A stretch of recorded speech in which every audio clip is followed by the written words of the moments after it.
त्वमक्षरं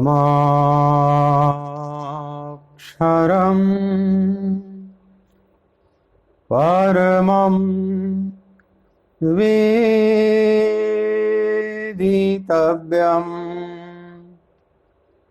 त्वमस्य विश्वस्य परं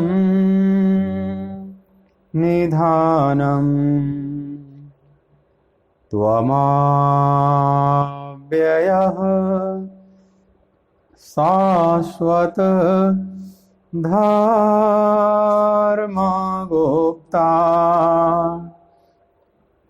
सनातनस्त्वं पुरुषो मतो मे वायुर्यमोऽग्निः वरुणः शशाङ्कः प्रजापतिस्त्वं प्रपितामहश्च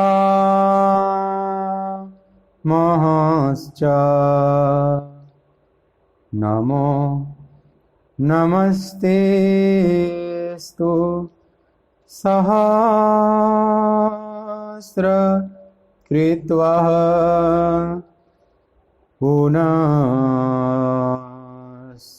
भूयो हि नमो नमस्ते। बोलिए भक्तवत्सल भगवान की जय।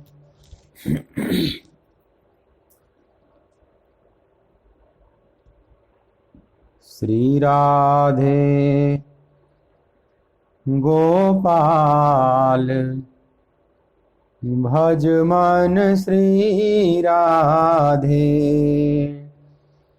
श्री राधे गोपाल भज मन श्री राधे। श्री राधे गोपाल भज मन श्री राधे।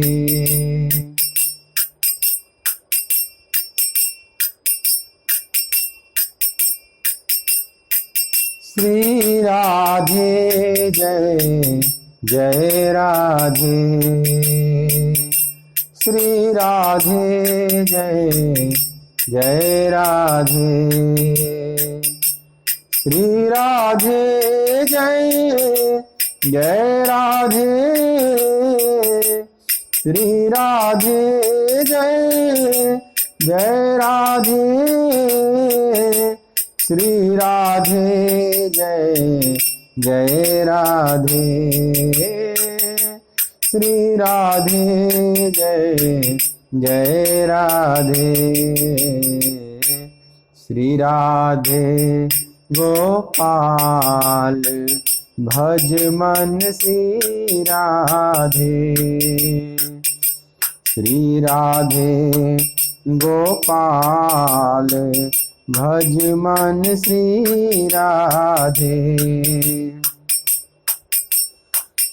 श्री राधे जय जय राधे। श्री राधे जय जय राधे। श्री राधे जय जय राधे। श्री राधे जय जय राधे। श्री राधे जय जय राधे। श्री राधे जय जय राधे। श्री राधे गोपाल भज मन श्री राधे। श्री राधे गोपाल भज मन श्री राधे। श्री राधे गोपाल भज मन श्री राधे। श्री राधे गोपाल भज मन श्री राधे। बोलिए श्री राधिका रमण बिहारी लाल की जय।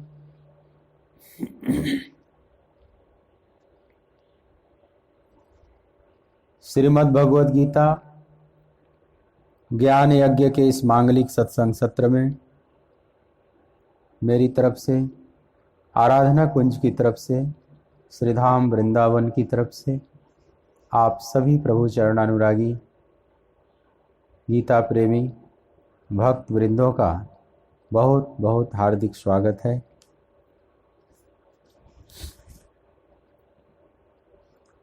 श्रीमद् भगवद गीता के तृतीय अध्याय का तीसरा श्लोक। श्री भगवान उवाच, आप सभी मेरे साथ गायन करेंगे। लोकेस्मिन् द्विविधा निष्ठा पुरा प्रोक्ता मया नघ, ज्ञान योगेन सांख्यानां कर्म योगेन योगिनां। लोकेस्मिन् द्विविधा निष्ठा पुरा प्रोक्ता मया नघ, ज्ञान योगेन सांख्यानां कर्म योगेन योगिनां। इस प्रकार अर्जुन के पूछने पर भगवान श्री कृष्ण महाराज बोले, हे निष्पाप, इस लोक में दो प्रकार की निष्ठा मेरे द्वारा पहले कही गई है। उनमें से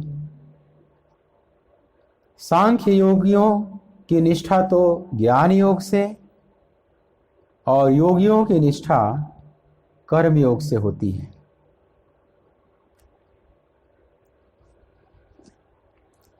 दो निष्ठाएं, दो भावधाराएं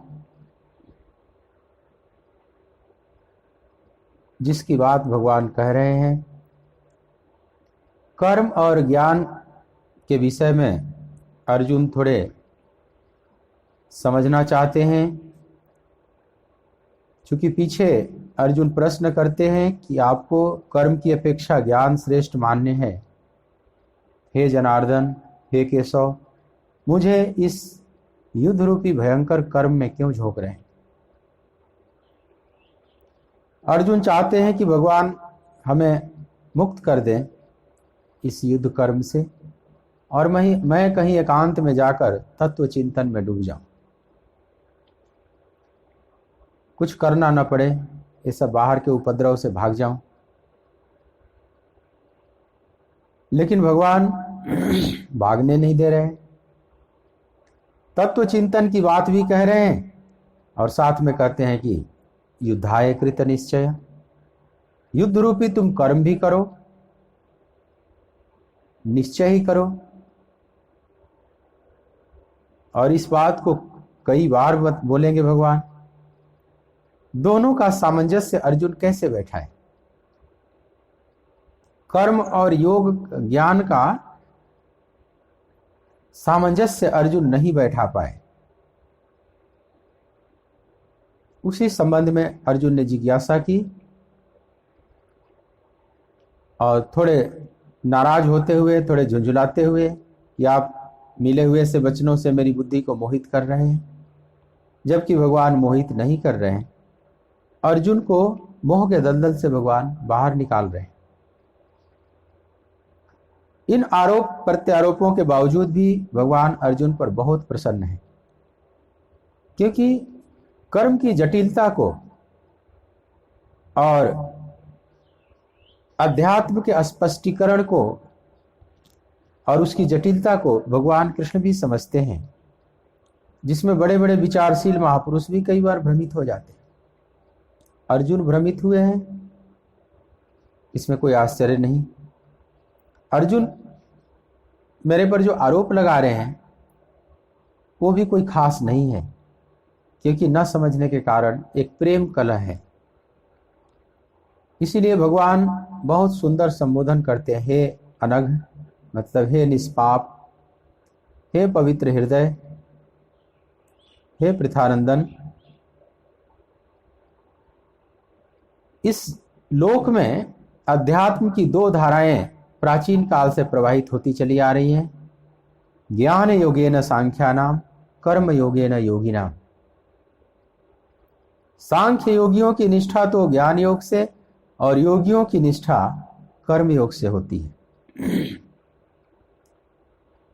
ज्ञान सांख्य निष्ठा और योग निष्ठा, ये दो महत्वपूर्ण धाराएं जगत में प्रवाहित होती चली आ रही हैं। अध्यात्म की यात्रा जितने ऋषियों ने तय किया है पूरे विश्व में विभिन्न मार्गों से, उन विभिन्न मार्गों को इन्हीं दो धाराओं में बांटा जा सकता है मुख्यतः। बाकी जितनी धाराएं हैं वो सब इसी की शाखा प्रशाखाएं हैं, पर मूलतः भगवान तक पहुंचने के ज्ञान योग और कर्म योग, यही दो मार्ग हैं। जितने दुनिया में धर्म हैं, जितने संप्रदाय हैं, जितने महापुरुष हुए हैं, अध्यात्म के अनुसंधान करता हुए हैं, उन सबको इन्हीं दो में बांटा जा सकता है, ज्ञान योग और कर्म योग में। जो ज्ञान योग से साधना करते हैं उन्हें सांख्यवादी कहा जाता है। कर्मयोग से जो यात्रा करते हैं उन्हें योगी कहते हैं। दोनों परमात्मा से मिलन के लिए चल पड़े हैं। जैसे माउंट एवरेस्ट की ऊंची चोटी परमात्मा है, जीवन का परम लक्ष्य है, तो उस पर पहुंचने के मार्ग अलग अलग हैं। तो मुख्य दो मार्ग हैं। कोई मान लीजिए नेपाल की तरफ से चढ़ सकता है, कोई तिब्बत की तरफ से चढ़ सकता है, पर अंततः दोनों वहीं पहुंचेंगे। अपने अपने स्वभाव अनुकूलता के अनुसार साधक यात्रा करते हैं, पर बहुत सी धाराएं नहीं हैं, बहुत से मार्ग नहीं हैं। मुख्यतः यही दो मार्ग हैं। बाकी जितने हैं इन्हीं दो मार्गों की शाखा प्रशाखाएं हैं। सांख्य का जोर ज्ञान पर होता है। सांख्य की जो धारा है, सांख्यवादियों की जो साधना है, उसमें ज्ञान पर जोर है, मतलब विचार प्रधान होते हैं। बहुत तीक्ष्ण बुद्धिवादी जो होते हैं वे सांख्य के मार्ग पर चलते हैं। सूक्ष्म बुद्धि से जो तत्व चिंतन करते हैं, तत्वों का विश्लेषण करते हैं, उनकी रुचि कर्म में कम होती है, शारीरिक कर्म में कम होती है, मानसिक विचार में ज्यादा होती है। कर्म तो वे भी करते हैं लेकिन वे मन से ज्यादा करते हैं। जैसे कोई दार्शनिक हैं, दार्शनिक स्वभाव के लोग हैं, कोई वैज्ञानिक दिमाग का लोग है, तो शरीर से कम कम कर्म करेगा लेकिन मन से ज्यादा कर्म करेगा। उसकी बुद्धि विश्लेषण करती रहती है। वे बौद्धिक कर्म करने वाले होते हैं, वे विचारशील होते हैं।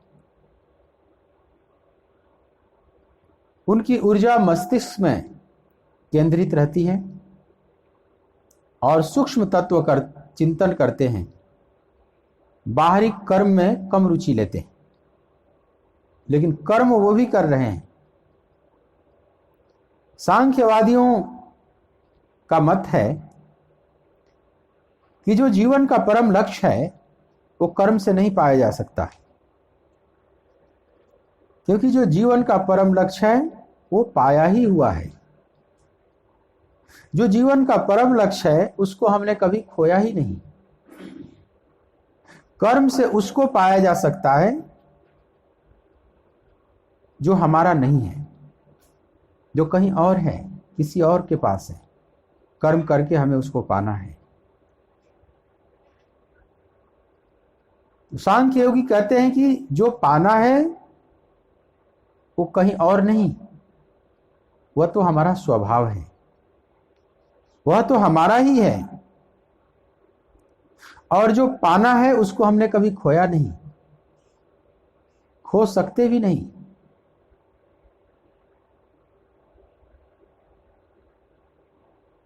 तो फिर क्या पाने में क्या प्रयास करना पड़ता है? जब हमने खोया भी नहीं, खो सकते भी नहीं, वो हमारा ही है, वो हम ही हैं, तो फिर वह अनुभव में क्यों नहीं आ रहा है? तो ज्ञान योगी कहते हैं कि उसका कारण है एक सम्मोहन हो गया है, एक विस्मरण हो गया है, जैसे विस्मृत हो गए हम, जैसे सो गए हैं, स्वप्न के राज्य में प्रवेश कर गए हैं, तो जो वास्तविक दुनिया है वो विस्मृत हो गई है, एक स्वप्न की दुनिया प्रकट हो गई, वास्तविक दुनिया अप्रकट हो गई, लुप्त हो गई। लेकिन वास्तव में लुप्त नहीं हुई है, केवल अप्रकट हो गई है। स्वप्न की दुनिया एक अलग रूप से प्रकट हो गई, एक काल्पनिक दुनिया प्रकट हो गई, और वास्तविक दुनिया का विस्मरण हो गया। तो सांख्य कहता है कि बस एक इस स्मरण करना है, विस्मरण हो गया है, स्मरण करना है, बस इतनी ही बात कहता है। और जो विस्मृत हो गया है उसको केवल स्मरण करना है, तो उसके लिए कर्म की जरूरत नहीं है, एक बोध की जरूरत है, ज्ञान की जरूरत है। ज्ञान होते ही सब कुछ साफ साफ हो जाएगा। एक जागरण की जरूरत है।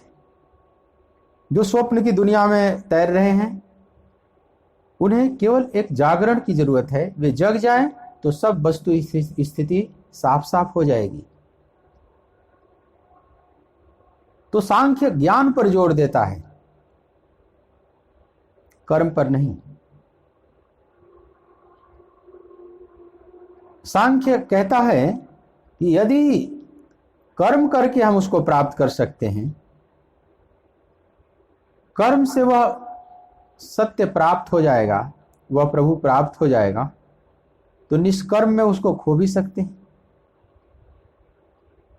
जब हम ना करें कुछ, निष्कर्मता में हम पहुंच जाएं, तो वहां पर उसको खो भी सकते हैं, क्योंकि जो पाया गया है वो तो खोया भी जा सकता है।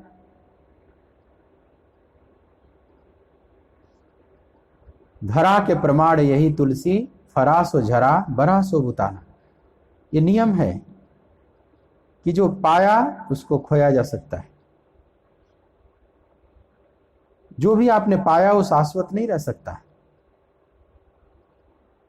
जो शाश्वत है वो पाया ही हुआ है, लेकिन जो आपने श्रम करके अर्जित किया है वो एक दिन सब खो जाएगा। ये ज्ञान का तर्क है, सांख्यवादियों का तर्क है कि यहां जो फला वो झड़ेगा, जो जला वो बुझेगा, जो बना वो मिटेगा, जो पाया वो खोएगा। तो अगर हम कर्म करके परमात्मा को पाए तो निष्कर्म में वह परमात्मा खो भी सकता है, लेकिन ऐसा नहीं होता। जो पा लिया वो खोया नहीं जा सकता। जब सम्मोहन टूट गया तो फिर टूट गया। वे महापुरुष कहते हैं उस सम्मोहन को तोड़ो। उस सम्मोहन के कारण हम विस्मृत हो चुके हैं। जस्ट रिमेंबरिंग, सांख्य कहता है जस्ट रिमेंबरिंग इज इनफ। केवल एक स्मरण ही पर्याप्त है। अब उस स्मरण को कर्म कह सकते हैं। उस स्मरण करने के लिए जो विचार किया जाता है, जैसे ज्ञान योगी जो तत्व चिंतन करते हैं, नेति नेति से विचार करते हैं, यह भी नहीं, यह भी नहीं, न इति न इति,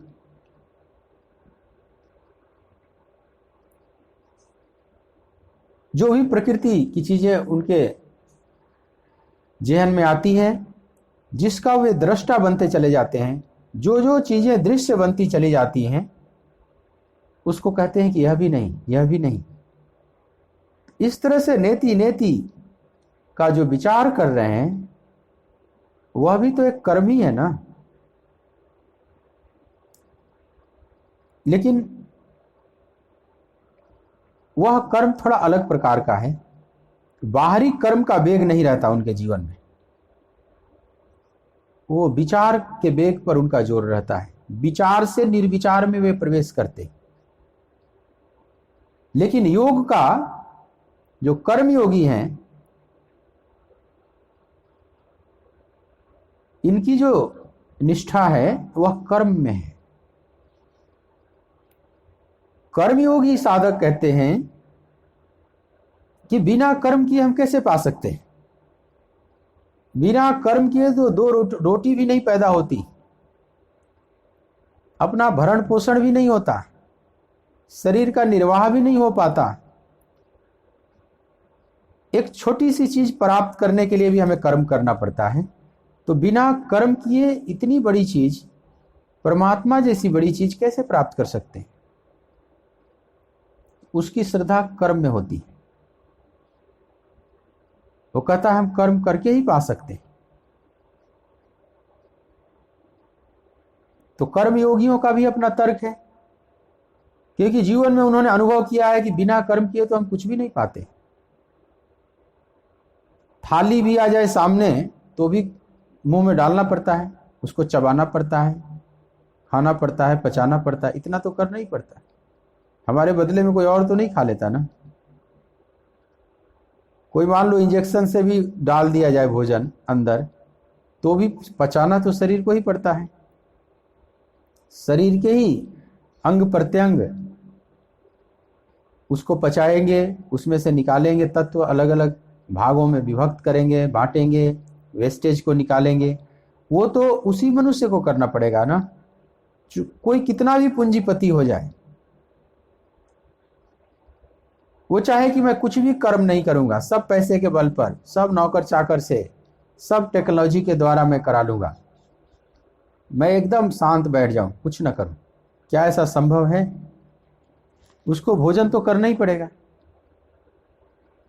मान लो ऑपरेशन करके भोजन पेट में डलवा दे तो भी बाकी प्रक्रियाएं तो शरीर को करनी पड़ेगी ना। तो कर्मयोगी साधक कहते हैं कि बिना कर्म के तो यहां कुछ भी नहीं प्राप्त होता है, 2 पैसे भी नहीं प्राप्त होते। एक भिखमंगा भीख मांगता है तो वो भी कर्म करता है, मुफ्त में तो यहां कुछ भी नहीं मिलता। तो जीवन का इतना बड़ा लक्ष्य, इतनी बड़ी उपलब्धि बिना कर्म किए कैसे पाई जा सकती? वो सामान्य तर्क से सोचता है। और सांख्यवादी कहते हैं कि नहीं, कर्म से उसी को प्राप्त किया जा सकता है जो हमारा नहीं है।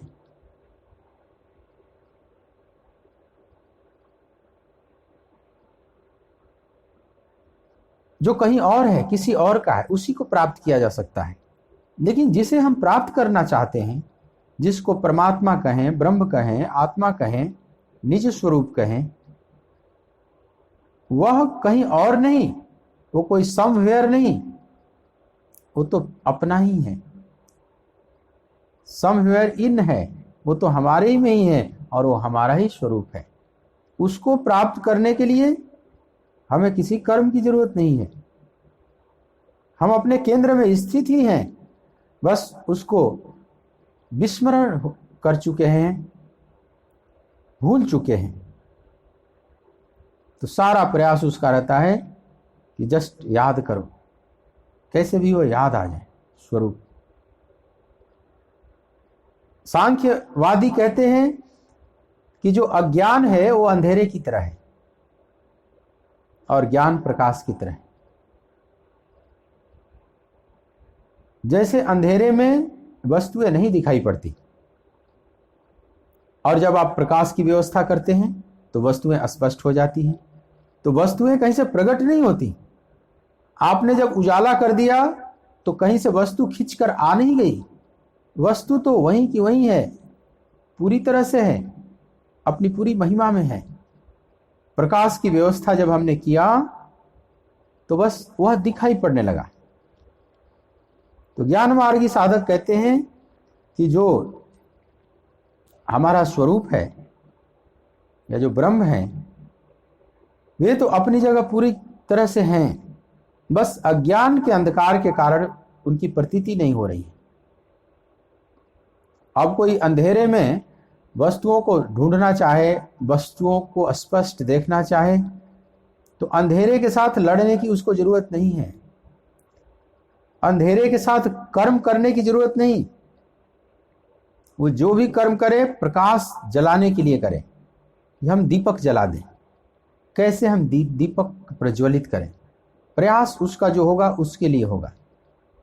पर दीपक प्रज्वलित करना भी तो एक कर्म है, उसमें भी तो मेहनत करना ही है। दिया चाहिए, बत्ती चाहिए, तेल चाहिए, माचिस चाहिए, फिर उसको जलाना पड़ेगा, तब जाकर प्रकाश होगा ना।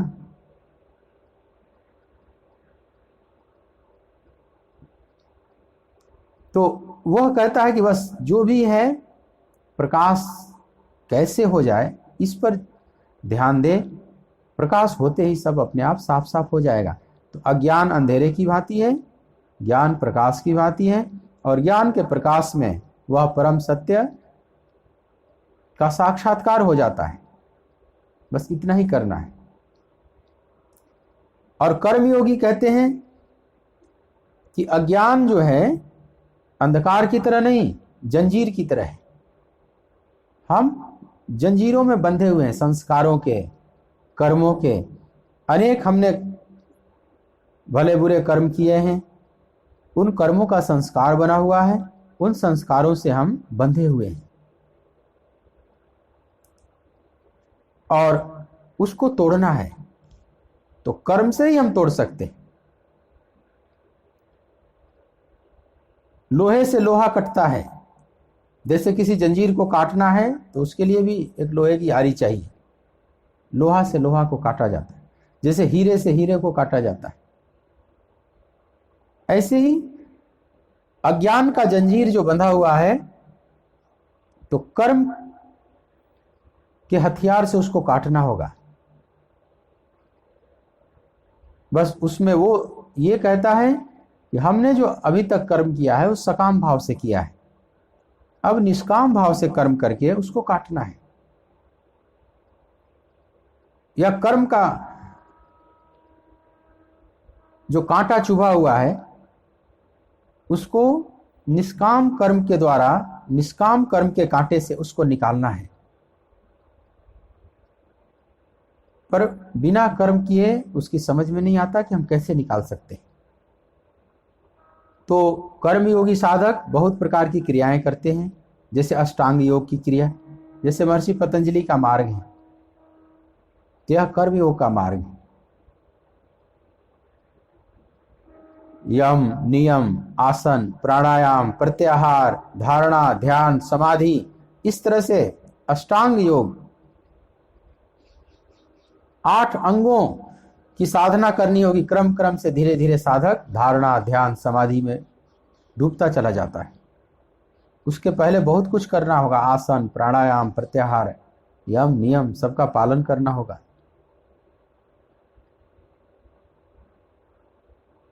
तो कर्म योगी कर्म में विश्वास करते हैं, सांख्य योगी ज्ञान में विश्वास करते हैं, और दोनों पा जाते हैं।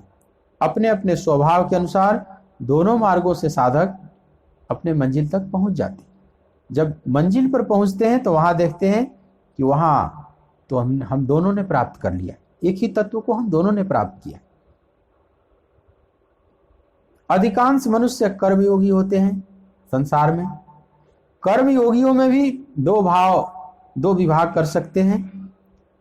एक जो मानवता को केंद्र में रखकर कर्म करते हैं, और एक भगवान को केंद्र में रखकर कर्म करते हैं।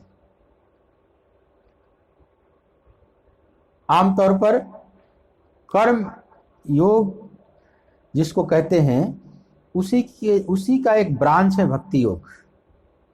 जब मानवता को केंद्र में रखकर कर्म किया जाता है कि ये सब प्रभु का जगत है, प्रभु का बनाया हुआ है, क्यों ना हम इनकी सेवा करें, इनको सुख पहुंचावें, इनके लिए प्रार्थना करें। मतलब मानवता और जगत की खुशी में वो अपनी खुशी देखता है, इस भाव से कर्म करता है। उसको आमतौर पर हम कर्मयोगी कहते हैं। उसी में जो भगवान को केंद्र में रखकर उनकी सेवा पूजा करते हैं, उनसे प्रार्थना करते हैं, भगवान जिस प्रकार से प्रसन्न हो, आनंदित हो, उस प्रकार से वो प्रयास करते हैं।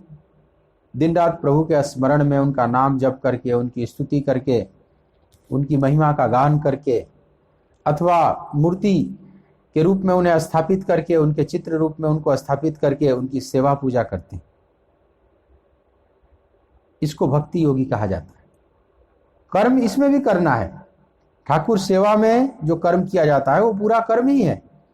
जैसे वृंदावन का भाव है, तो वृंदावन का भाव कर्म योग का ही एक ब्रांच है, जिसको भक्ति योग कहते हैं, जिसमें भगवान को केंद्र में रखकर अपने ठाकुर को, वो अपने लड्डू गोपाल को जगाएगा, भोग लगाएगा, स्नान कराएगा, पूजा पाठ करेगा। यह भी एक भाव है। उसके केंद्र में मानवता नहीं है, वो सीधा भगवान की आराधना करता है। उसी का एक प्रतीक रूप में कोई विग्रह रख लेगा और उसी की सेवा पूजा करेगा। और जो मानवता को केंद्र में रखकर करते हैं कर्मयोगी, वे कहते हैं कि सब प्रभु की ही तो रचना है, सब में प्रभु विराजमान है, भगवान ही प्रतिबिंबित हो रहे हैं सब में। तो ये जो जीव जगत है, हम इनकी सेवा क्यों न करें?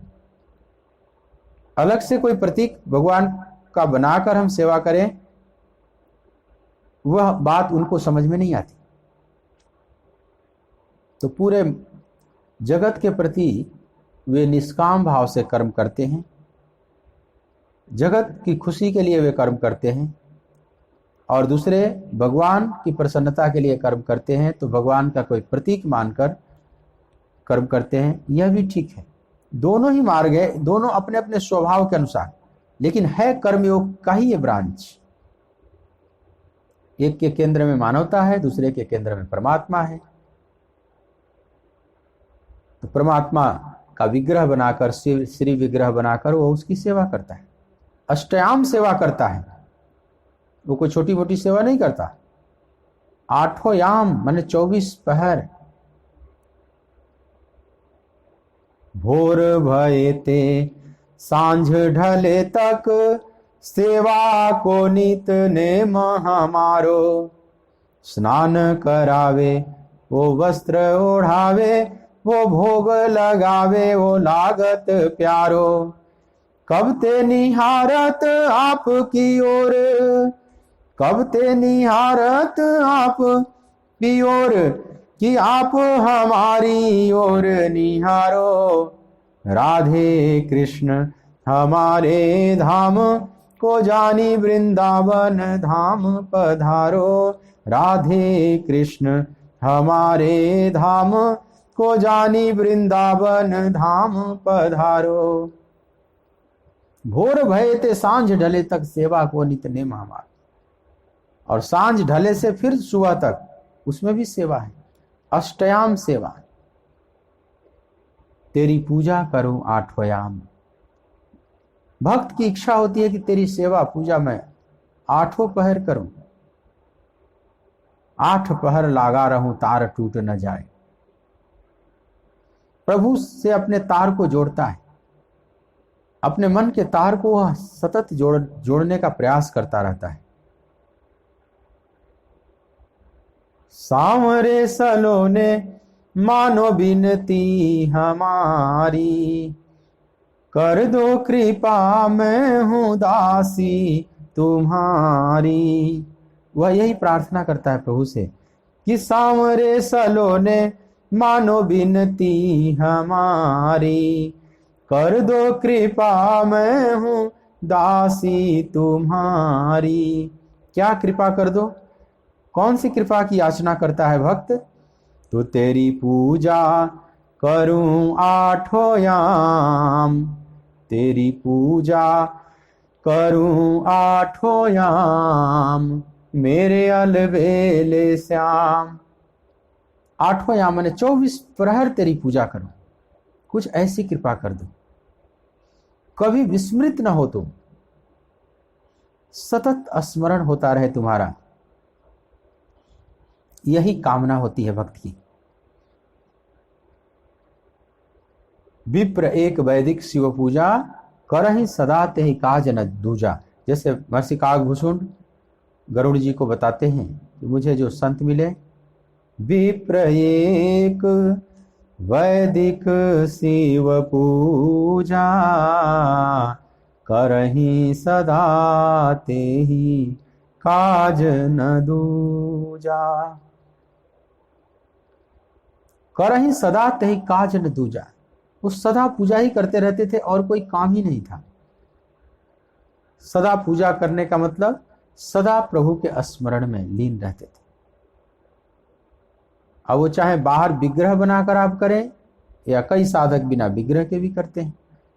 सगुण निराकार साधनाएं जिनकी हैं, जैसे नानक कबीर इत्यादि की साधनाएं, तो इसमें या सूफीज्म है, इस्लाम है, इसमें विग्रह नहीं बनाते, लेकिन भाव वही आरोपित करते हैं जो विग्रह बनाकर भक्त करते हैं। पर वो निराकार रूप रखेंगे, सगुण निराकार। और कुछ भक्त हुए सगुण साकार, वे साकार रूप में प्रभु की रचना करेंगे, उनका एक विग्रह बनाएंगे और उसमें प्रभु के प्रति भाव को आरोपित करके और उसकी सेवा पूजा करते हैं। यह भी सुंदर भाव है। और जो विग्रह नहीं बनाते वे वैसे स्मरण करते हैं, नाम खुमारी नानका चढ़ी रहे दिन रात। तुम्हारा नाम का नशा, तुम्हारे ख्याल का नशा दिन रात चढ़ा रहे। वो इसी का प्रयास करता है कि कभी विस्मृत ना हो प्रभु। अब कोई सगुण साकार के मार्ग से पूजा करे, चाहे सगुण निराकार के माध्यम से। और ज्ञान योगियों का मार्ग है निर्गुण निराकार। जो सांख्यवादी हैं निर्गुण निराकार भाव को लेकर चलते हैं। जो कर्मयोगी हैं उनके दो भाव होते हैं, या तो सगुण निराकार या सगुण साकार। सगुण साकार में जैसे मीराबाई का, चैतन्य महाप्रभु का जो भाव है, तुलसीदास जी का भाव है, सूरदास का जो है, ये सगुण है, निराकार। इनके परमात्मा सगुण साकार हैं, सगुण भी है साकार भी। एक आकार तो है ही। मीराबाई कहती है ना कि मेरे तो गिरधर गोपाल दूसरो न कोय, जाके सिर मोर मुकुट मेरो पति सोई। मेरे तो गिरधर गोपाल दूसरो न कोई। तो अपने भगवान का, अपने गिरधर गोपाल का एक रूप वे बनाती हैं, एक छवि निर्मित करती हैं, जाके सिर मोर मुकुट। तुलसीदास जी अपने राम का वर्णन करेंगे तो नवकंज लोचन कंज मुख कर कंज पद कंजारुणम, श्री रामचंद्र कृपालु भजमन हरण भव भय दारुणम। वे पूरा साकार रूप का वर्णन करेंगे कि राम का रूप कैसा है। तो नवकंज लोचन, नवकंज माने नया कमल। कंज मतलब जो कीचड़ से जन्म लिया, जिसका ओरिजिन कीचड़ है, इसलिए कंज, कंज से जन्मा हुआ कमल। तो नए नए कमल, नवकंज लोचन, उनके नेत्र हैं नवीन कमल की तरह। कंज मुख, और जो भगवान का मुख है, राम का मुख है, वह भी कमल की तरह है। करकंज, जो कर है, हाथ है, वह भी कमल की तरह है। और पद कंजारुणम, जो चरण है वो भी कमल की तरह है, इसलिए चरण कमल कहते हैं। पूरे स्वरूप की उपमा उन्होंने कमल से दे दिया। आंख, मुख, हाथ, पांव सब। अब इस साकार रूप में परमात्मा की आराधना करते हैं। आजानुभुज सर चाप धर संग्राम जित खर दूषणम। आजानुभुज हैं, लंबी लंबी उनकी भुजाएं हैं। सर चाप धर, हाथ में धनुष और बाण धारण किए हुए हैं। वे संग्राम में असुरों को जीतते भी हैं, वध भी करते हैं। इस छवि का, उनके लीलाओं का भी वो भाव जगत में चिंतन करता है भक्त। यह भी सुंदर भाव है, ये सगुण साकार भाव है। लेकिन कबीर भी राम राम करेंगे। कबीर के राम के गुण तो वही हैं, सगुण हैं। उनके ईश्वर भी करुणावान है, सर्वनियंता है, सर्वज्ञ हैं, सर्वशक्तिमान हैं, ये सब हैं। जो तुलसी के राम में गुण है वही कबीर के राम में भी गुण है।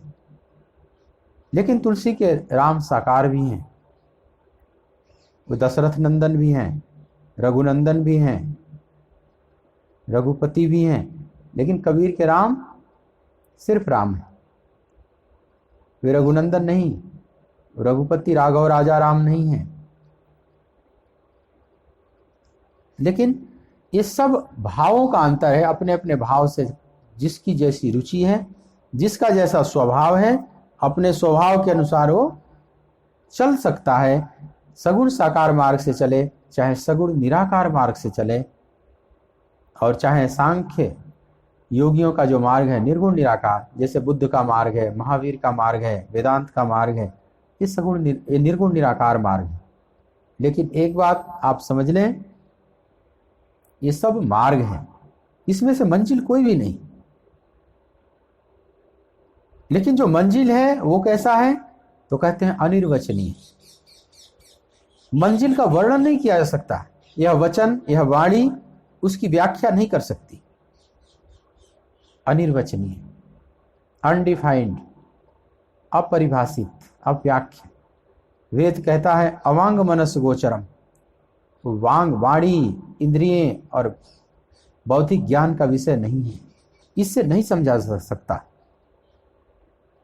सांप्रदायिक कला बहुत है संसार में, सब कहते हैं मेरा मार्ग सही, मेरा मार्ग श्रेष्ठ, मेरा मार्ग श्रेष्ठ। इस श्रेष्ठता निकृष्टता को लेकर कितने राग द्वेष हैं संसार में, कितने सांप्रदायिक कलह हैं। लेकिन कोई भी जो व्याख्याएं करते हैं परमात्मा की, वो पूर्ण व्याख्या नहीं है, किसी की भी व्याख्या पूर्ण नहीं है। परमात्मा की पूर्ण व्याख्या कोई नहीं कर सकता, क्योंकि जो वहां पहुंचे उन्होंने देखा कि अरे इसका वर्णन नहीं हो सकता। मन वाणी बहुत सीमित है, उस असीमित का वर्णन नहीं कर सकती। जिन देखा तिन कहा नहीं, कहा सो देखा नाही, रही मन बात अगम की, कहन सुनन को नाही। जिसने देखा उसने कहा नहीं, जिसने कहा उसने देखा नहीं। अगर कोई दावा करे कि मैंने जान लिया परमात्मा ऐसे हैं, उनका ऐसा आकार है, ऐसा रूप है, अथवा वो कहे कि ज्योतिर्मय है, ज्योति स्वरूप है, ज्योति बिंदु हैं, ये सब व्याख्याएं हो गई। बहुत से जो निराकारी हैं वे इस बात पर बहुत जोर देते हैं कि वह निराकार है, निरंकारी मिशन ही बना देते हैं अलग से, एक संप्रदाय ही खड़ा कर देते हैं, निरंकारी मिशन माने आकार वाला नहीं है परमात्मा। ये बहुत नासमझी पूर्ण सब वक्तव्य। परमात्मा साकार नहीं है तो परमात्मा निराकार भी नहीं है, इस बात को समझ लेना। और परमात्मा निराकार है तो साकार भी है, वो एक ही साथ साकार निराकार भी है और एक ही साथ साकार निराकार नहीं भी है। आप कुछ भी कहोगे वो सब बातें छोटी पड़ जाएंगी। अप्रमेयम, भगवान ने बोला है ना कि अप्रमेयम, वह परमात्मा अप्रमेय है, मतलब जिसको सिद्ध नहीं किया जा सकता, जिसको किसी भी प्रकार से वाणी सिद्ध नहीं कर सकती, उसको अप्रमेय कहा जाता है। अनडिफाइंड, अपरिभाषित। लेकिन हमने अगर यह कह दिया दावे के साथ कि वह निराकार है, वह साकार नहीं हो सकता, वो तो निराकार ही है, एक व्याख्या तो हमने दे दी। ये सब व्याख्याएं आंशिक हैं, अंधे के हाथी की तरह है। जैसे अंधों ने हाथी को पकड़ा और सबसे पूछा गया हाथी कैसा है, तो जो जिस भाग को पकड़ा है उसी तरह का वर्णन करने लगा। पैर को पकड़ा तो बोला कि हाथी तो खंबे की तरह होता है। पूंछ जिसने पकड़ लिया वो बोलता है कि हाथी तो झाड़ू की तरह होता है। कान पकड़ लिया तो बोला कि ये तो सूप की तरह होता है। पेट पकड़ लिया तो बोला ये तो ड्रम की तरह होता है। अब आंशिक सत्य हैं सबकी व्याख्याएं, पूर्ण सत्य किसी की भी नहीं। ऐसे ही मन बुद्धि से जो की गई व्याख्याएं हैं उस अनंत प्रभु की, वह अनंत प्रभु है और बुद्धि सीमित है, बहुत छोटी है, इसके दायरे बहुत थोड़े हैं, उस अनंत को कैसे पकड़ सकती है, उसकी व्याख्या कैसे कर सकती है? मैंने परमात्मा को देख लिया, परमात्मा ऐसा है वैसा है, अगर कोई वर्णन करे तो समझ लो ये जाना नहीं है, उसकी अनुभूति नहीं हुई है, उस ब्रह्म का वर्णन नहीं हो सकता। लेकिन मार्ग चलने के लिए सगुण साकार भी है, सगुण निराकार भी है, निर्गुण निराकार भी है, ये सब मार्ग हैं, मंजिल कोई भी नहीं। लेकिन मार्ग को यह मंजिल समझने की भूल कर बैठते हैं। सारे जो उपद्रव हैं संसार में, सांप्रदायिक कलह हैं, कॉम्युनल राइट्स हैं, सांप्रदायिक घृणाएं हैं एक दूसरे के प्रति, नीचा ऊंचा दिखाने का जो भाव है, इसके मूल में कारण है कि हमने मार्ग को मंजिल समझ लिया है।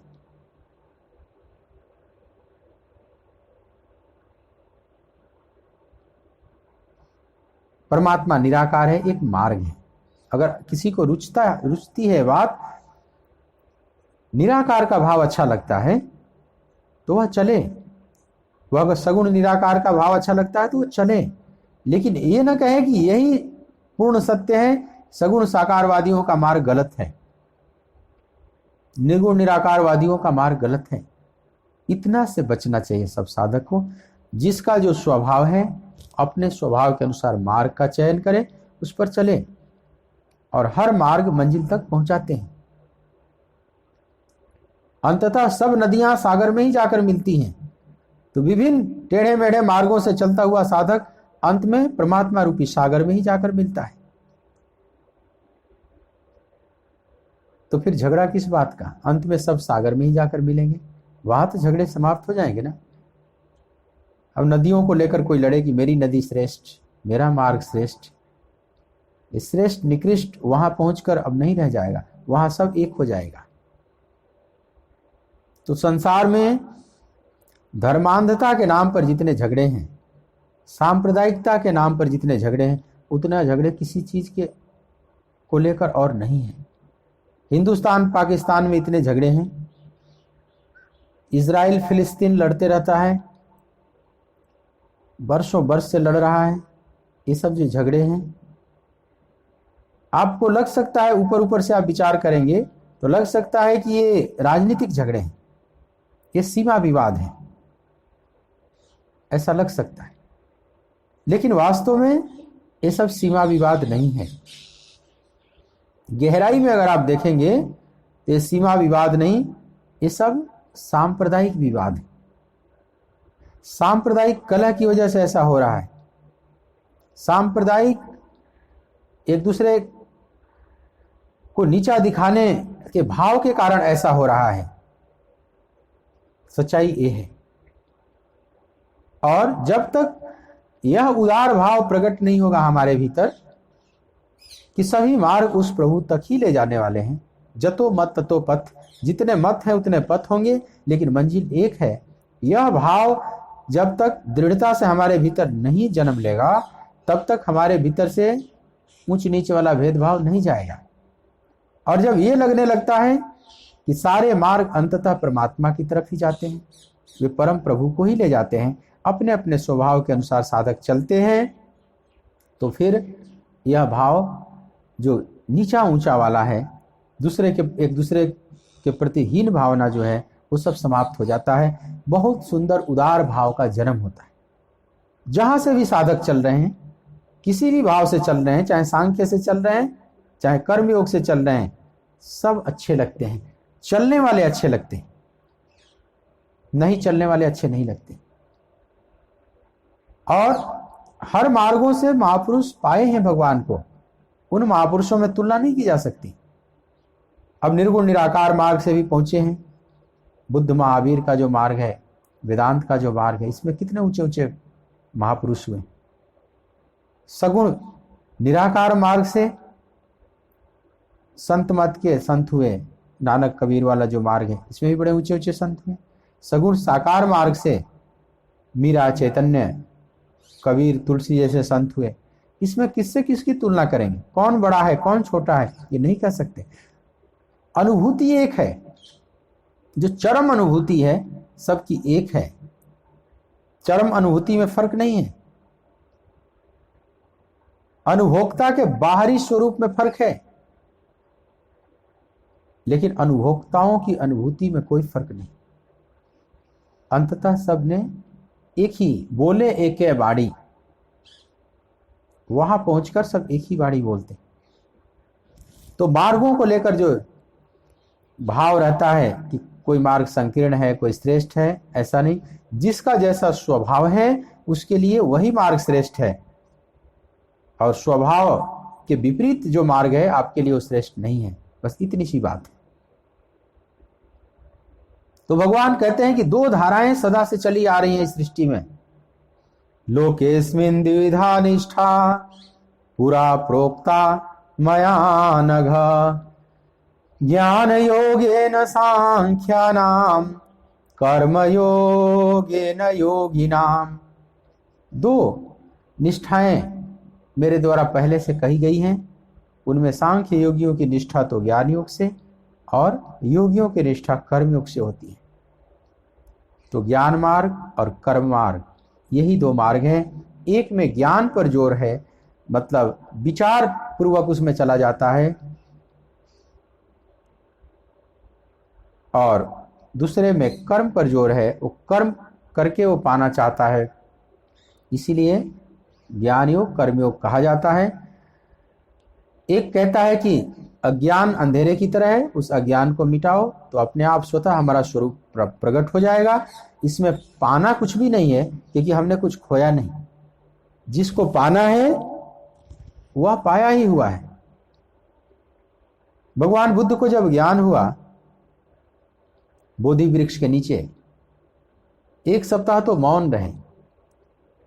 फिर लोगों को पता चला कि इनको बोध हो गया है, इन्होंने पा लिया जो पाना था। तो लोगों ने पूछा कि आपने क्या पा लिया? आपको बोध हुआ तो आपने क्या पा लिया? बुद्ध ने कहा कि अगर सच कहूं आप लोगों से तो मैंने पाया कुछ नहीं। हाँ, और उल्टी बात है, मैंने खोया है। खोया जरूर, लेकिन पाया कुछ नहीं। जो पाया वो पाया ही हुआ था, वो तो मेरा था। जो हमने पाया वो कभी हमने खोया ही नहीं था, बस एक विस्मृति हो गई थी। लेकिन खोया जरूर, अज्ञान को खोया, भ्रम को खोया, इन सब चीजों को मैंने खोया। एक अर्थ में कहो तो मैंने खोया है, पाया नहीं। जैसे किसी पत्थर से मूर्ति तैयार की जाती है। एक अनगढ़ बेडौल पत्थर है और उससे सुंदर सुडौल मूर्ति गढ़ कर निकाली गई, और उस मूर्ति की पूजा होने लगी। मंदिर में स्थापित करके प्राण प्रतिष्ठा की गई और पूजा होने लगी। लोग सर झुकाने लगे वहां पर। तो उस मूर्ति से कोई पूछे कि कल तक तो आप पत्थर थे, पहाड़ के ऊपर किसी चट्टान के रूप में आप पड़े हुए थे, लोग उस पर बैठ भी जाते थे, चलते भी थे जूते पहनकर, कूड़े कचरे भी फेंक देते थे। उस दिन तो कोई पूजा नहीं करता था, और आज आपकी पूजा हो रही है, मंदिर में सभी सिर झुका रहे हैं। आखिर इतना सम्मान कैसे मिला? आपने क्या पाया? उस पत्थर की मूर्ति से कोई पूछे, जो भगवान के रूप में स्थापित है, पूछे कि तुमने क्या पा लिया, कौन सा चीज ऐसे अर्जित कर लिया जो इतना सम्मानित हो गए? कल तक सामान्य कीमत थी, आज विशेष कीमत वाले हो गए, बेशकीमती हो गए। तो वह मूर्ति क्या कहेगी? वह भी यही कहेगी जो बुद्ध ने कहा कि भाई मैंने पाया कुछ भी नहीं, सच तो यह है कि मैंने कुछ खोया। जो अनावश्यक था वो मैंने खोया, और जो आवश्यक था बस वो बच रह गया। वह मेरा स्वरूप है। ये स्वरूप उभर कर आया है, तो इसमें हमने खोया है। जो अनावश्यक पत्थर थे वो हमने खोया, पाया कुछ नहीं। यह सांख्यवादियों की निष्ठा है। वे कहते हैं जो स्वरूप आप पाना चाहते हो, जिस परमात्मा स्वरूप को आप जानना चाहते हो, वो तो तुम्हारा स्वरूप है, वो तो तुम्हारे भीतर ही है। जिस ईश्वर को तुम पाना चाहते हो तो तुम्हारे भीतर है। ईश्वरः सर्वभूतानां हृददेशे अर्जुन तिष्ठति भ्राम्यन् सर्वभूतानि यंत्रारूढ़ानि मायया। सबके हृदय देश में रहता है, सब भूत प्राणियों के। माया रूपी यंत्र में आरूढ़ होकर ब्रह्मवश जीव इधर उधर भटकते रहता है, उस परमात्मा को ढूंढते रहता है। तोरे घट ही में राम तू कहाँ भटके। तो हमारे ही घट में है, हमारे ही भीतर है, मूल हमारा स्वरूप है वो। उससे जुदा होने का कोई उपाय नहीं, कोई लाख प्रयास करे तो भी नहीं हो सकता। हाँ, जुदा होने का एक भ्रम हो सकता है। जैसे सागर के अतल गहराइयों में जन्म ली हुई मछली, उसी में पली बढ़ी, उसको भ्रम हो सकता है कि सागर जैसी कोई अलग से चीज हो, मुझे पाना है, उसको देखना है। उसको पता ही नहीं कि मेरा पूरा जीवन ही सागर है, उसको नहीं पता। तो सागर की तलाश कर सकती है, बड़ी बूढ़ी मछलियों से उसके बारे में सुनकर कोई सागर जैसी चीज है ढूंढ सकती है। ऐसे ही सांख्यवादी कहते हैं कि जिस प्रभु को तुम ढूंढ रहे हो वो प्रभु तुम्हारा जीवन है, तुम्हारा जीवन ही पूरा प्रभु है, उनको छोड़कर और कुछ नहीं। उसको ढूंढकर पाया नहीं जा सकता, कोई कर्म करके उन्हें नहीं पाया जा सकता।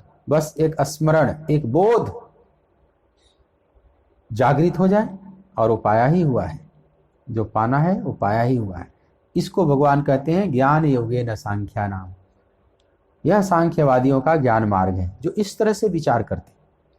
और कर्म योगेन योगिना, जो योगी हैं वे कर्म में विश्वास करते हैं, वे नाना प्रकार के कर्म करते हैं, अष्टांग योग की साधनाएं करते हैं, मानवता की सेवा करने का कर्म करते हैं, अथवा प्रभु का एक कोई विग्रह बनाकर उसकी सेवा पूजा रूपी कर्म करते हैं, या भगवान का नाम जप करते हैं, कोई नाम जप करते हैं, मानसिक पूजा करते हैं। ये सब तो कर्म ही है ना। क्योंकि उसको यह बात समझ में नहीं आती कि बिना किए परमात्मा कैसे मिलेगा। तो जप करेगा, अनुष्ठान करेगा, पुरस्चरण करेगा, इतना करोड़ मैंने जप किया, उतना करोड़ और करना है, तो यह भी एक मार्ग है। इतने करोड़, इतने अरब कोई नाम जप ले तो भगवान का साक्षात्कार हो जाएगा। उसको ये बात जच जाती है कि भाई इतना विराट परमात्मा है तो बिना इतने करोड़ों करोड़ जप किए बगैर वो कैसे मिल सकता है। और इस भाव से वो लगता है। अब ये भी भाव गलत नहीं, ये भाव बिल्कुल ठीक है।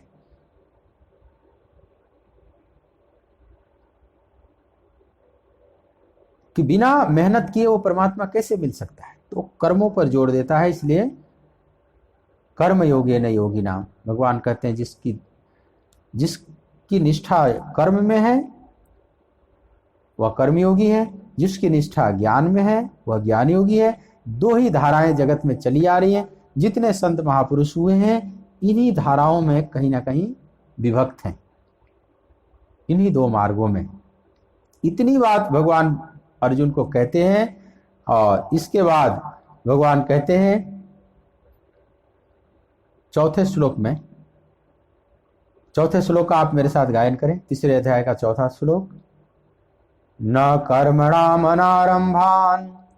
नैष्कर्म्यम पुरुषोऽश्नुते न च संन्यसनादेव सिद्धिं समधिगच्छति। न कर्मणामनारंभान नैष्कर्म्यम पुरुषोऽश्नुते न च संन्यसनादेव सिद्धिं समधिगच्छति। परंतु किसी भी मार्ग के अनुसार कर्मों को स्वरूप से त्यागने की आवश्यकता नहीं है, क्योंकि मनुष्य न तो कर्मों का आरंभ किए बिना निष्कर्मता को यानी योग निष्ठा को प्राप्त होता है, और न केवल कर्मों के त्याग मात्र से सिद्धि यानी सांख्य निष्ठा को प्राप्त होता है। इतनी बात, दो मार्गों की बात करके भगवान अर्जुन को कहते हैं कि परंतु हे पार्थ, भगवान यहां परंतु शब्द का प्रयोग करते हैं कि ये दोनों मार्ग जरूर हैं, लेकिन कर्मों का पूर्ण रूप से स्वरूप से त्याग किसी भी मार्ग में नहीं किया जा सकता। ऐसा नहीं कि न कर्मणाम अनारंभा निष्कर्म पुरुषोस्नुते, कर्मों का आरंभ किए बिना हम निष्कर्मता यानी योग निष्ठा को प्राप्त हो जाए। कोई ये सोचे कि अंत में निष्कर्मता प्राप्त करना जीवन का लक्ष्य है, तो उस निष्कर्मता को हम कर्म को आरंभ ही न करें, कर्म ही न प्रारंभ करें, हम निष्कर्मता को प्राप्त हो गए। भगवान कहते हैं कि नहीं, ऐसा नहीं हो सकता। अथवा कोई सांख्य योगी है और कर्मों का ही स्वरूप से त्याग कर दे और सोचे कि मैंने कर्मों का स्वरूप से त्याग कर दिया, बस मैं कर्मों से बाहर निकल गया, निष्कर्मता को प्राप्त कर लिया, परम सिद्धि को प्राप्त कर लिया। तो भगवान कहते हैं दोनों ही गलत है। एक सोचता है मैं कर्म आरंभ ही न करें, दूसरा कहता है कि हम कर्म ही बंद कर दें, संन्यास्त हो जाए, कर्मों से त्याग कर दें। लेकिन भगवान कहते हैं ये दोनों ही नहीं समझ पाएंगे। मतलब कर्म तो करना है दोनों मार्गों में, उस निष्कर्मता तक की स्थिति तक पहुंचने के लिए कर्म करके ही पहुंचना होगा, निष्क्रियता से नहीं, अकर्मण्यता से नहीं। जो कर्मों का स्वरूप से त्याग कर देते हैं वे अकर्मण्य हो जाते हैं, वे निष्कर्म नहीं हो पाते। देखो, निष्कर्मता अलग चीज है, अकर्मण्यता अलग चीज है। तीन शब्द हैं, आप तीनों को समझें। निष्कर्मता, निष्क्रियता और अकर्मण्यता। इन तीनों के स्वरूप को ठीक ठीक समझना होगा। निष्कर्मता क्या है, निष्क्रियता क्या है, अकर्मण्यता क्या है। अकर्मण्यता मतलब जो आलसी व्यक्ति होते हैं, प्रमादी होते हैं, वे अकर्मण्य होते हैं, कुछ भी करने का मन नहीं करता। उनको कहिए कि आप तत्व चिंतन कीजिए तो उनका भाव नहीं बनेगा, आलस्य आ जाता है। उनको कहिए कि आप जाप, भगवान नाम का जप करो, भगवान का पूजा पाठ करो, तो उसमें भी उसका मन नहीं लगता। अथवा मानवता की सेवा करें, पूरे जगत को प्रभु का स्वरूप मानकर जगत की सेवा में लगे, उसमें भी उसका मन नहीं लगता। यह व्यक्ति अकर्मण्य कहलाता है, कुछ भी करने का उसको मन नहीं करता। ये तामसी स्वभाव के लोग होते हैं, तमस में डूबे रहते हैं। तो कई बार इस चीज का वे गलत उपयोग भी कर लेते हैं कि कर्मों से जब बाहर निकलना है, कर्म नहीं करना है, कर्म ही बंधन है, कर्म ही जाल है, तो हम कर्म ही करना छोड़ दें, ऐसा उनके अंदर भाव डेवलप हो जाता है। तो भगवान कहते हैं कि नहीं, वे निष्कर्मता को नहीं प्राप्त होते, वे अकर्मण्यता को जरूर प्राप्त हो जाते हैं, वो आलस्य और प्रमाद में गिर जाते हैं। और एक है निष्क्रियता। निष्क्रियता मतलब जैसे कोई बीज रूप में है, जैसे वृक्ष का कोई बीज है, तो बीज कोई कर्म नहीं करता, वो निष्क्रिय अवस्था में पड़ा हुआ है, तो बीज भी निष्कर्मता को नहीं प्राप्त कर पाता, वो कर्मों के बंधन से बाहर नहीं निकला। जैसे कोई सो गया, निष्क्रिय अवस्था में चला गया, सुषुप्ति में अगर कोई चला गया तो करीब करीब निष्क्रिय है, पूर्ण रूप से तो कोई भी निष्क्रिय नहीं होता। एक बीज है, वो भी अंदर से सक्रिय है। कोई सो गया, सुषुप्ति में चला गया, उसमें भी थोड़ी सक्रियता है, एकदम से वो निष्क्रिय नहीं हो पाता। लेकिन करीब करीब वो निष्क्रिय हो गया, मतलब बाहर से उसका जो शरीर है बिल्कुल शांत हो गया, कुछ भी नहीं कर रहा है। तो निष्क्रियता भी निष्कर्मता में नहीं ले जाती। अथवा कोई काम ही ना करे, जग भी गया तो ऐसे बैठा हुआ आलसी की तरह, मैं कोई कर्म ही ना करूं, इससे भी निष्कर्मता फलित नहीं होती। निष्कर्मता एक अलग चीज। निष्कर्मता फलित होती है कर्तापन के अभाव से और कामना के अभाव से। भगवान कहते हैं कि उस निष्कर्मता को या परम सिद्धि को कर्म करके ही प्राप्त किया जा सकता है। तो कर्म तो करना है, चाहे ज्ञान योग का मार्ग हो चाहे कर्म योग का मार्ग हो, कर्म दोनों में करना है, लेकिन कर्ता और कामना से रहित होकर। Absence of doer and desire, not absence of doing. मतलब कर्म का त्याग नहीं करना है, कामना और कर्तापन का त्याग करना है। Absence of doer and desires. अपने डिजायर्स को हटावें और अपने कर्तापन को हटावें, इस पर जोर देना है। जो कर्मयोगी हैं उनको इस बात का विशेष ध्यान रखना होता है कि कामना रहित होकर हम कर्म करें, निष्काम भाव से कर्म करें। इसलिए गीता निष्काम कर्म पर बहुत जोर देती है। मतलब कर्म करो लेकिन निष्काम भाव से, निष्काम कर्म, इसी को कर्मयोग कहा जाता है। कर्मण्येवाधिकारस्ते मा फलेषु कदाचन मा कर्म फल हेतुर्भु मा ते संगोस्त्व कर्मणि। दूसरे अध्याय में जो भगवान ने बात की कि कर्म करने में तेरा अधिकार हो, फल में नहीं। मतलब फल की कामना से कर्म मत कर, निष्काम भाव से तू कर्म कर, फल मिलेगा। उस निष्काम भाव वालों को भी फल मिलता है। ईश्वरीय विधान से सबको फल मिलता है, लेकिन वो फल हमारे कामना के अधीन नहीं है। हम कामना करें या ना करें, वो फल मिलेगा, अपने आप मिलेगा। जैसा हमने कर्म किया है ऐसा फल मिलेगा, ईश्वरीय विधान है। हम चाहें या ना चाहें, हमारे चाहने ना चाहने से कोई फर्क नहीं पड़ता। जैसे हमने आम का बीज बोया है तो आम का ही फल आएगा, बबूल का बीज बोए हैं तो बबूल का ही फल आएगा।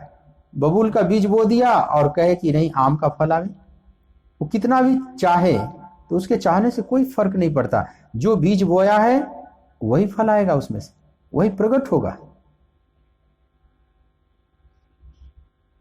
तो इसमें चाहना न चाहना ये व्यर्थ है। कर्मों पर फोकस करना है, कामना पर नहीं। और भगवान कहते हैं मां कर्म फल हेतुर्भु माते संगोस्त्व कर्मणि। तुझे पूरे लगन से कर्म भी करना है, लेकिन फल की कामना से रहित होकर, और कर्म करने में तेरी अरुचि भी नहीं होनी चाहिए। ये नहीं कि जब फल की कामना ही नहीं करनी तो फिर कर्म में रुचि मैं क्यों लूं, ऐसी बात नहीं। पूरी रुचि, पूरे सक्रियता के साथ कर्म भी करना है, लेकिन उसमें कामना रहित। तो कर्म योग में कामना रहित होने पर बहुत जोर दिया जाता है। कामना ना आवे, निष्कामता बनी रहे। और ज्ञान योगी भी कामना रहित होकर कर्म करते हैं, लेकिन उसमें कर्तापन पर ज्यादा ध्यान रखा जाता है। कर्ता का भाव ना आवे, मैं करता हूं ये भाव ना आवे।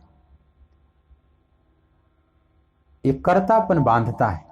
अगर कर्ता भाव ना हो और कामना ना हो तो कोई कर्म फिर बंधनकारी नहीं है, यहां तक कि हम निष्कर्मता की तरफ बढ़ने लगते हैं।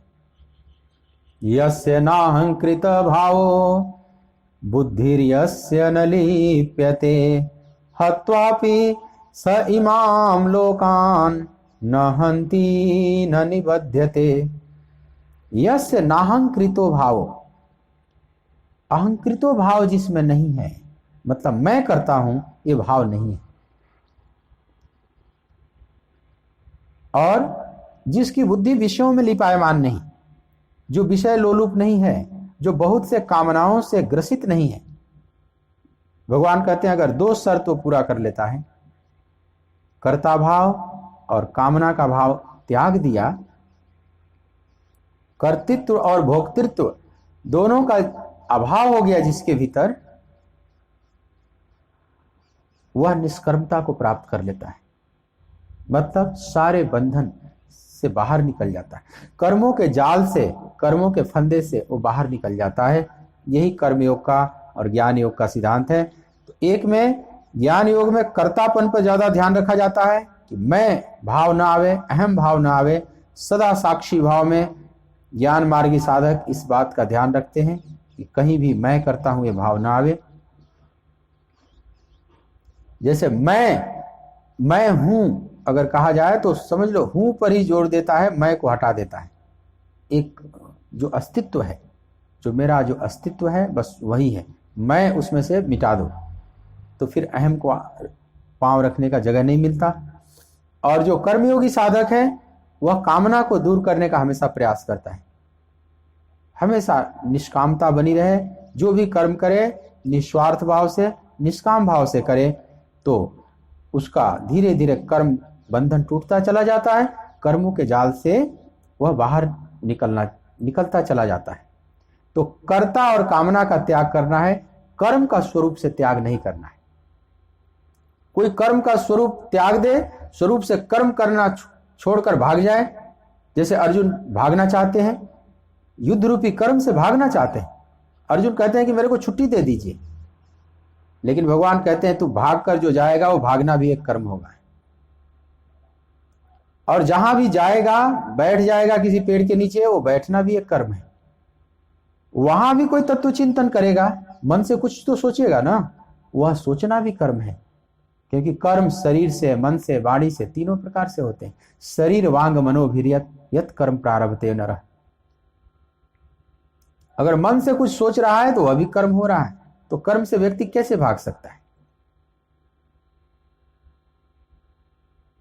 हाँ, अकर्म की स्थिति में हमें पहुंचना है। अकर्म का मतलब होता है कर्म का त्याग नहीं, कर्ता का और कामना का त्याग। तो अकर्ता भाव से अकर्म फलित होता है, अकर्मण्यता भाव से नहीं। कोई अकर्मण्य हो गया और सोचे कि अकर्म को मैं प्राप्त कर लूं तो भ्रम में है। तो अकर्मण्यता से अकर्म फलित नहीं होता, अकर्ता से अकर्म फलित होता है। आगे भगवान कहेंगे ना, कर्म अकर्म विकर्म, इन तीनों के स्वरूप को समझना चाहिए। तो हर महापुरुष अकर्म भाव में स्थित हो जाते हैं। अकर्म का मतलब होता है कर्म करें लेकिन कर्म उनका कोई फल नहीं देगा, वो फल प्रकट नहीं कर सकता, क्योंकि उनको अब कोई फल चाहिए नहीं। जो परम फल है वो फलित हो गया है, जो परम फल परमात्मा है उनके जीवन में फलित हो गए, उनको और कोई फल नहीं चाहिए।